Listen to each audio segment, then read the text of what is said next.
At large. Here's Jon Keller with a look at some of the local races ahead of Tuesday's elections.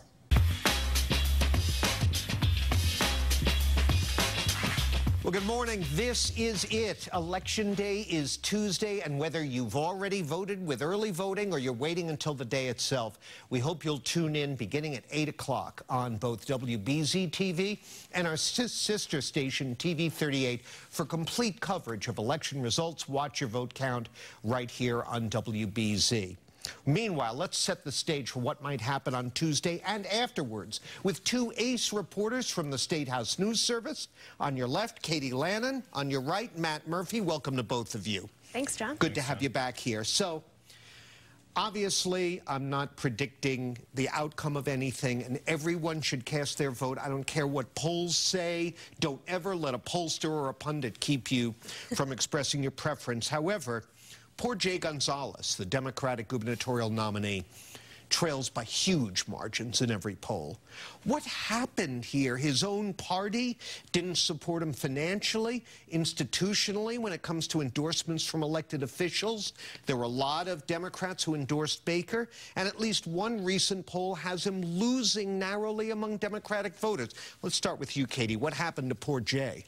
Well, I think, one thing we've been seeing throughout this campaign is Jay has been making the argument that Charlie Baker isn't doing enough as governor. He's calling him the status quo governor. And, one thing that makes me wonder is if there are people who are, the status quo is working for me. If, the governor's pointing to a good economic times, things that are going well, while you have advocates still pushing for more around education, transportation, none of that really seems to be sticking directly to the governor. That's a great point. I mean, while we had some discontent manifest in the primaries, particularly within the Democratic Party, Ayanna Pressley, a couple of veteran House members lost, it sure does feel like a status quo day coming up on Tuesday, Matt. It does, and I think Jay Gonzalez was running against two things. One, a very popular incumbent governor who had millions of dollars in his campaign account. He had millions of dollars more in support from the Republican Governors Association and national groups. And then he's also running against this perception that this popular governor was unbeatable, which is why I think a lot of Democrats, either if they liked Charlie Baker or felt like they could work with Charlie Baker, stayed with him or kept their money out of this race because they didn't want to waste it on someone that they weren't quite sure had a chance to beat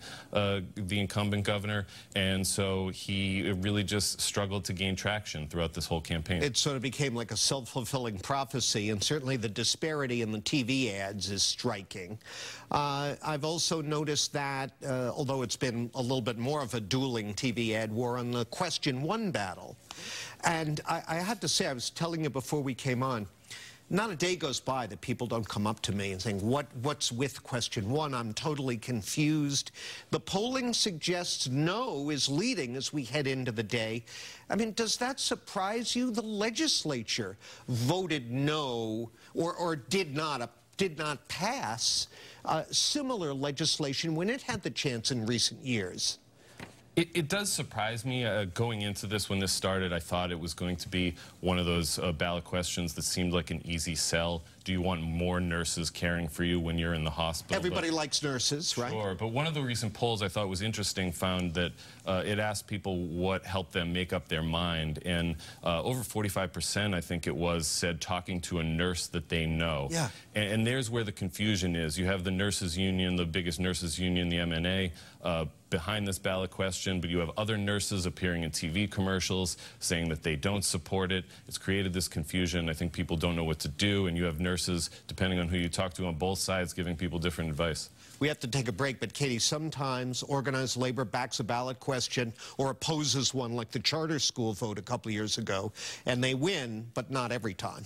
That's right. I mean, I don't think you can say, the labor vote either delivers it or doesn't deliver it, issue interdependent. I think a lot of people have their own concerns about healthcare costs and their personal experiences in the hospital, and maybe that might be where voters are leaning this time. And as we've seen, rank and file doesn't always vote with the union leadership on policy questions. All right, let's take our break, and when we come back, we'll talk a little bit about the race for U.S. Senate and what might happen after Tuesday's election. So please stay with us.